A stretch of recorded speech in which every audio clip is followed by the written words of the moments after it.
Last week we started talking about the idea of humility and how it can be this sort of idea that we hear about and maybe we understand the definition of, but doing it can be a little more difficult because it's a little harder to understand.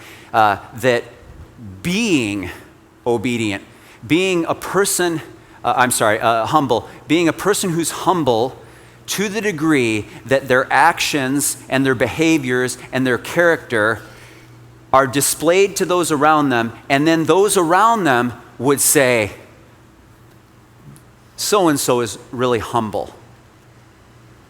And maybe look at that person and go, that person has something that I don't think I have. Does that person go to church? Is that one of those Jesus people?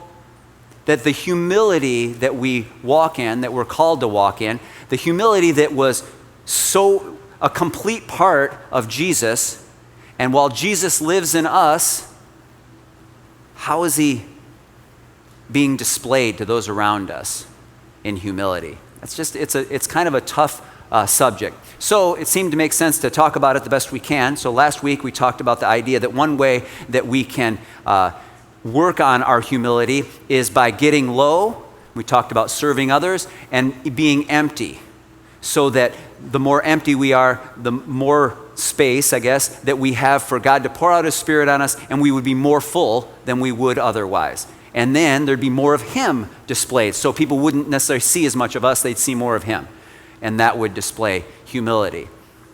Even the idea of deciding, I'm going to serve people. That's a humble idea. And so we do that. The idea of emptying ourselves of maybe the stuff that I have, that I'm carrying around, the stuff I believe, my opinions, my ideas, maybe they're not all that great. Maybe they're not all that helpful. You might look in the mirror some mornings and just go, you know what? I don't know if my life is going all that well. Well, to some degree, some of that is we're responsible for that. We look back in the mirror and we go, you know what? Maybe what I think is important is what got me here. What got me to whatever relationships I have. What got me to what I think is really important. Now I know that in this room we've got lots of different stories, and some of those things are beyond our control. But at this day, like for instance, let's just say tomorrow, when we look in the mirror, there are different things we can do so that tomorrow and tomorrow and tomorrow doesn't creep in this petty pace from day to day. If anybody gets that, you are awesome. But that we would move forward. Everybody here has a chance to move forward starting right now. And you can make a completely different tomorrow. There are parts of my yesterday that are not good. I'm thinking that most of the room would be surprised. But my today is very different, and it didn't happen on accident. It happened because one of the decisions I made was to follow Jesus with all my heart and all my soul and all my strength. And humility is a big part of that. So we're going to continue on that today by talking about two more ideas. So there was the getting interested last week, and then I mentioned we were going to do two more this week, to be interested, be serving, and be obedient. So today we're going to talk about be serving and being obedient. Part of the reason that this is a difficult topic, humility, is because we see so few examples in social media. We see so few examples in television and movies and music. I mean, part of what people go into those industries for is so they can pretend there's somebody else, and that somebody else can be know-it-all and not have problems or be able to overcome them with, overcome incredible difficulties. But that's not really real. And a lot of those people you see, they're not humble, and yet we look to them. Sports figures, athletes, all of that, we look to them like they're the standard, and there's so little humility there. So we veer away from following humble people, and we tend to follow those who seem confident and know it all. So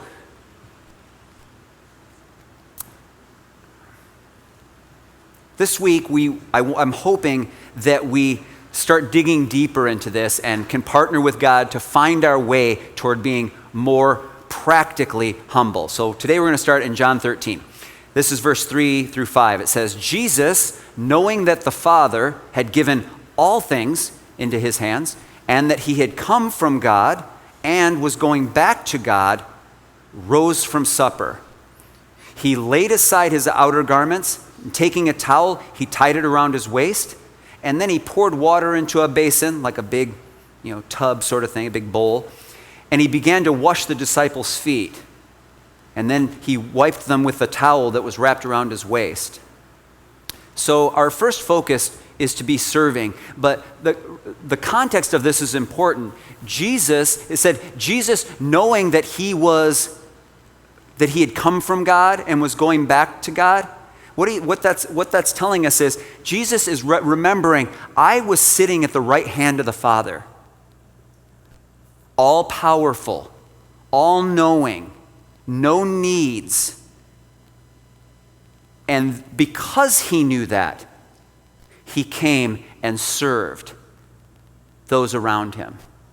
Because he was king, he remembered that and thought, what that means is I need to show them not how to rule over people, not how to just bark out commands and get my way, but how to get low, get empty, and come in and serve others.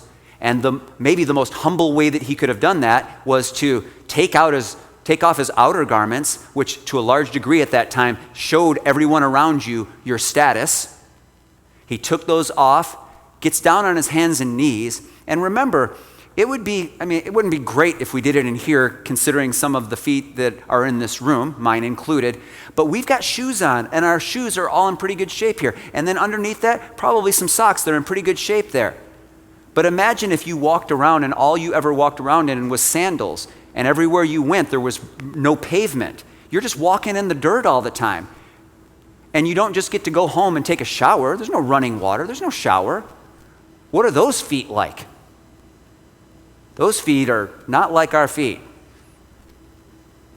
And so Jesus gets down there, starts scrubbing those feet of those 11 other guys. Or maybe it's 12 at that point. That's coming in pretty low. That's leaving behind what we think we deserve, all that list of things we don't think we should be asked to do, because it's below us. So to some degree, finding that base of humility is thinking to yourself, you know what? I'm not going to do that. You can't ask me to do that, because what we're saying is, that's below me. Well, whatever that line is, you got to find a way under it. When we're serving other people, when we're loving other people, when we're listening to God and following his call, there's nothing too low. And sometimes us finding that spot, like we talked about last week, is when people around us notice, wow, they really care about me.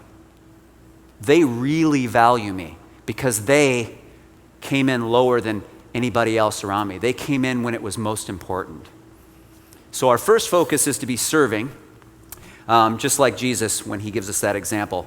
Philippians, we talked about this briefly last week. I'm going to just expand on it slightly. Philippians 2:7 says, he, Jesus, gave up his divine privileges and he took the humble position of a slave. In the ESV, that's the NLT. In the ESV, the English Standard Version, it says, he emptied himself by taking the form of a servant.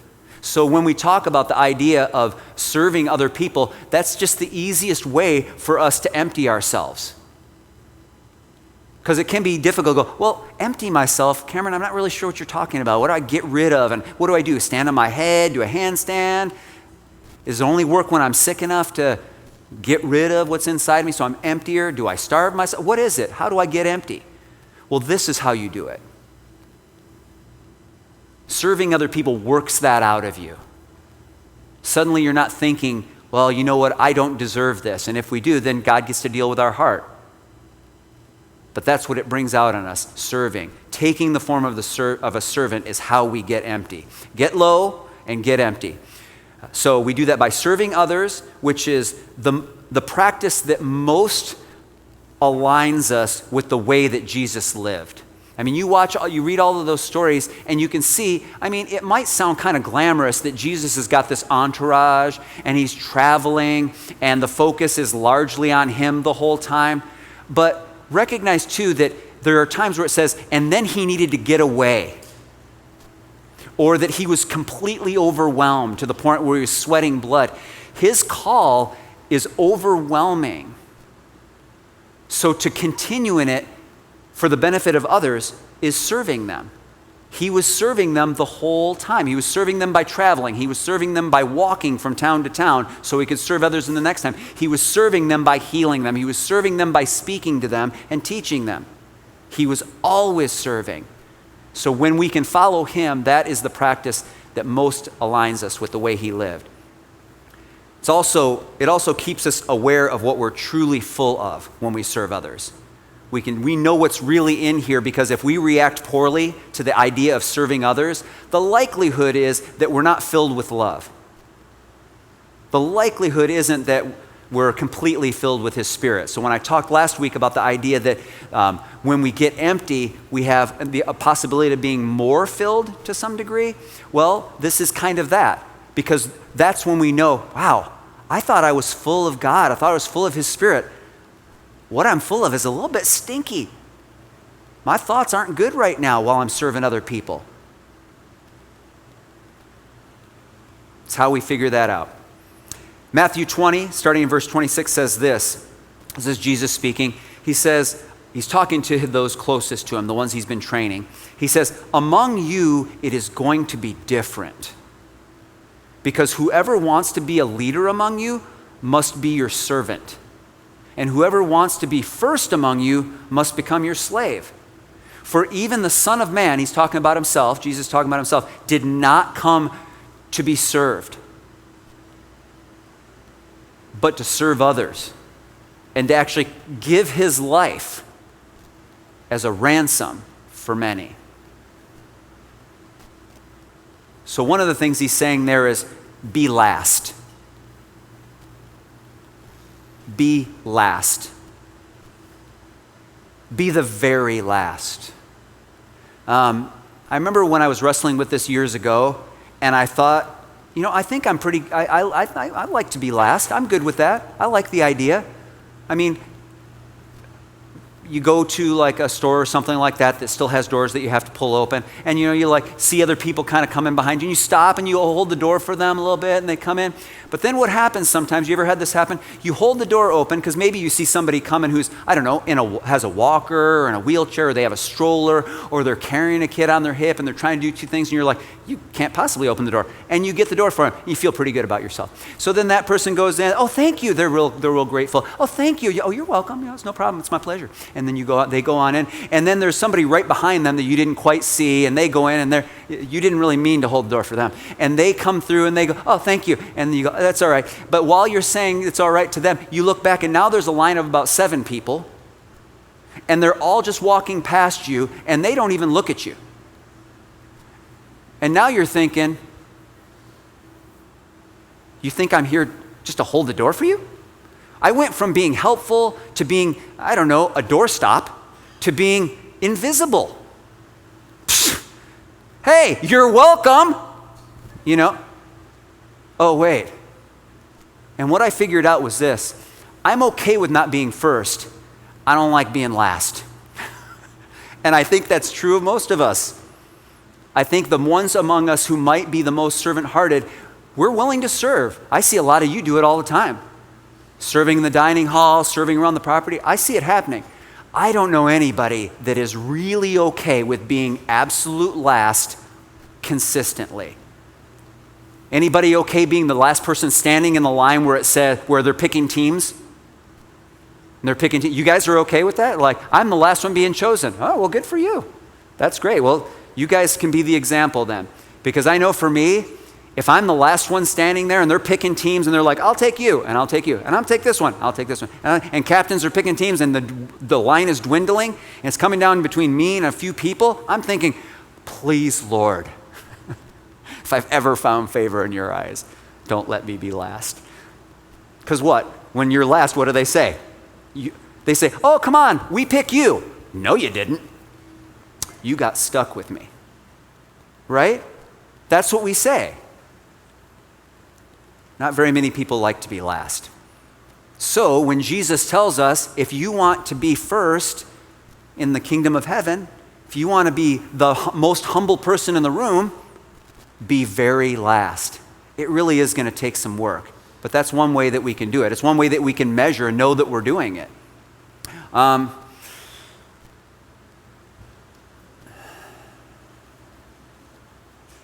other thing that makes this difficult is I couldn't find any example in the Bible where the idea of humility was accomplished alone.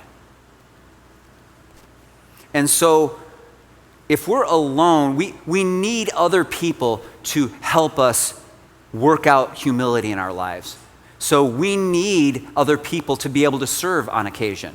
We need other people that we can do things for and we can support and we can carry their burdens and we can come alongside and help them on occasion. But to try to do humility alone, I just don't see it anywhere. So we need each other and we need to serve each other. We may try to set a noble goal to humble ourselves before God, but humbling ourselves by serving others may be the only earthly evidence that our humility before God is real. We might be somebody who is okay praying, okay worshiping, okay doing our devotions, but there's the possibility that we can, I hate to use this word, but kind of pretend it. We can fake it for God. It's not really tested because, again, we're alone a lot of that time. So when we're serving others, it's evidence. It's evidence of humility. We could fake that too, but not for very long. So one is be serving. The other for today is be obedient. Be obedient. Y'all, be obedient. That word alone, right? Just hearing somebody say that is like, ooh, you're being disobedient. Ooh. It's kind of an ugly, it's a harsh word, isn't it? You know why, I think? It's harsh because it's clear. You're either obedient or you're not. It's very black and white. It's very stark. There's a line. You did it or you didn't. And we like to go, well, I kind of did it. I did part of it. I did part of it before anybody else did. But did you do it? Well, I didn't do the whole thing. I didn't do it right when I was asked. See, we want some wiggle room. We want to be able to spin the case. Philippians 2:8 says, He, Jesus, humbled himself in obedience to God. One of my mentors likes to say, in Churchville, we fool ourselves into thinking we're obedient because much of the time we were going to do those things anyway. We already agreed with the idea. It becomes real obedience when we don't really want to do it or we weren't going to do it and we feel like God is asking us to do it. That's when it becomes actual obedience. Obedience says, I'll do what you ask whether or not I like the idea. Right? See, that's the issue. Even when we're being obedient, we don't like that word because if somebody asks us to do something, our first thought is, oh, I don't know.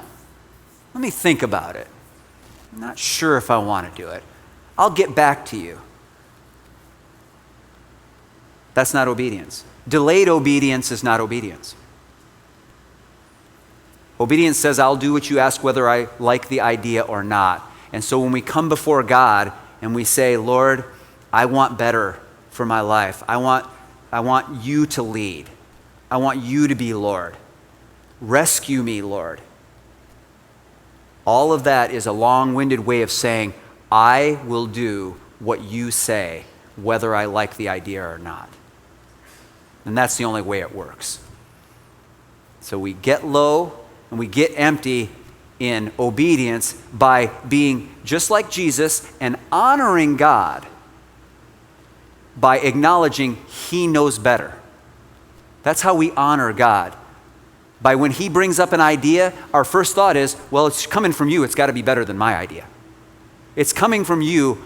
I should probably do that instead of what I was thinking of doing. Jesus, it's coming from you. I'm reading it in your word, so it should be a priority for me. And that's what Jesus did. He honored God by recognizing that God, the Father, is high above us, high and lifted up. His ways are high above our ways. And because it's high and above us, we're already low. See, obedience is actually kind of an easier way than serving to be humble. Because if you just recognize that he's smarter and wiser, he knows all, he's already seen it, then you don't have to get low in any other way. Just recognize that he's above you. Now, walking that out can be difficult. Because a lot of times what it means is the way that we get empty is by saying that the things we used to think and the things we used to believe and the things we used to do are not good. Or not as good, at the very least.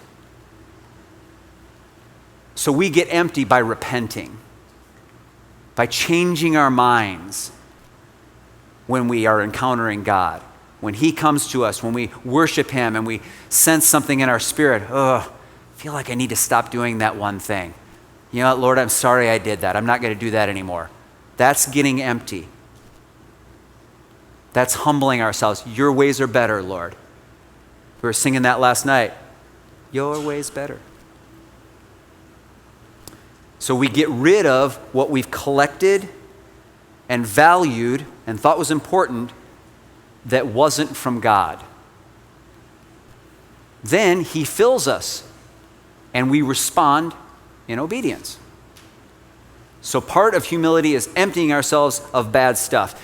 James 1:21 says, so, it's like, since you've come to this point and you really want to know what humility is, so get rid of all the filth and evil in your lives and humbly, there it is, humbly accept the word God has planted in your hearts, for it has the power to save your soul.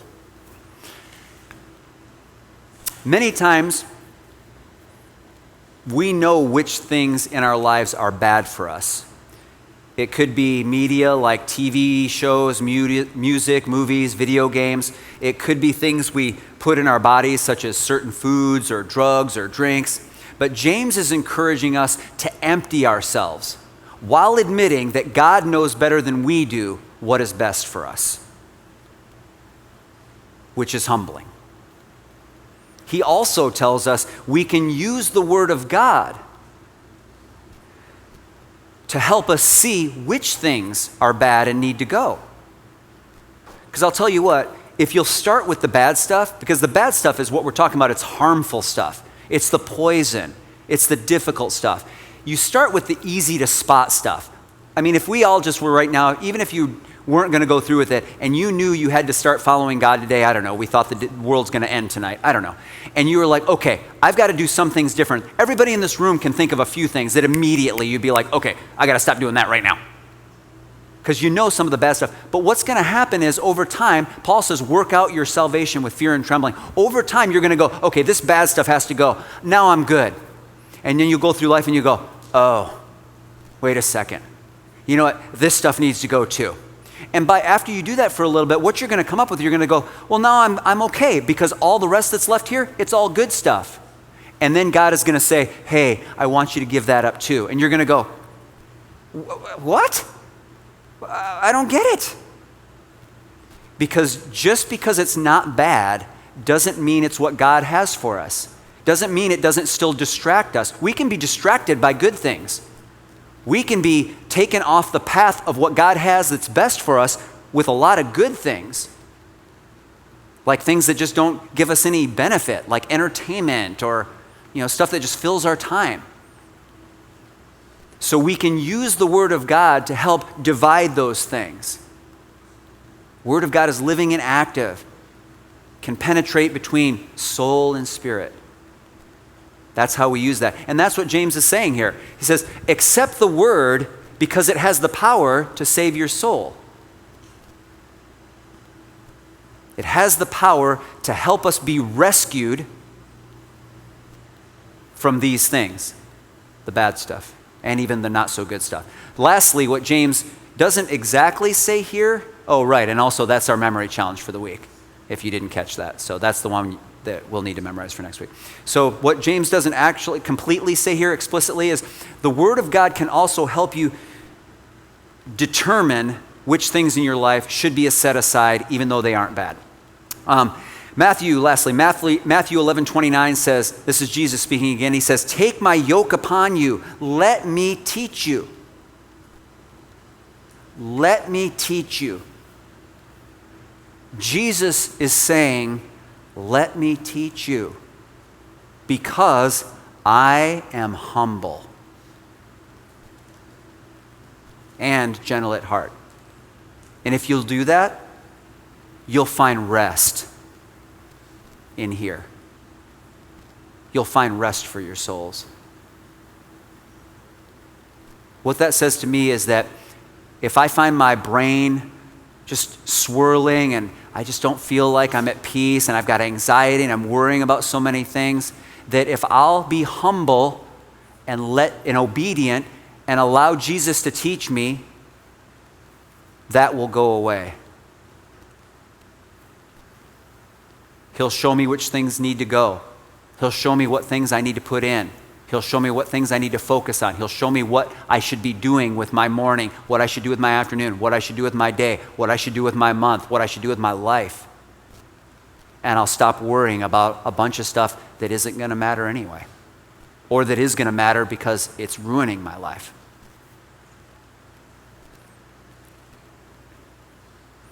Good things can also keep you from the better things that God has for you and for those around you. Matthew 18:4 says, anyone who becomes as humble as this little child is the greatest in the kingdom of heaven. So being as humble as a child means going back to a time when you hadn't yet decided that you know it all. Got to go back to a time where you knew you didn't know it all. Children are open, willing to listen, willing to trust, for the most part, more so than later. As we grow older, we naturally start to form opinions, and not all of our opinions are godly. And we are more like a child when we set aside all we think we know, and our interactions with God can reveal a heart to follow Him in obedience. Zephaniah, you don't hear that name very often, huh? Zephaniah 2:3 says, seek the Lord, all who are humble, follow His commands, seek to do what is right and to live humbly. It takes humility to be continually corrected. Nobody likes that, right? Probably had times where you're thinking like, but you're always telling me I'm wrong. Don't I ever do anything right? It takes humility to be continually corrected. It also takes being continually corrected to consistently grow. And it takes consistent growth to be healthy. Nobody likes to be continually corrected, so they don't consistently grow, and so they aren't healthy. But by humbling ourselves and admitting we're wrong, that can be exhausting, but it is completely worth it. Remember where we started last week, James 4:6. God gives grace generously. He opposes the proud, but He gives grace to the humble. And a couple verses later, humble yourselves before the Lord, and He will lift you up in honor. So as we wrap up, if it sounds, over these last 2 weeks, if it sounds like I said to you that you can establish humility in your life, let me be clear. You can take steps to partner with God, but He does the work. That's what we're talking about here. The whole point is to rely even more on God. We take all of these steps to empty ourselves of everything that we filled ourselves with that is not good and everything we believe is good. And that's when God fills us and we reveal Jesus, who is the only one truly humble.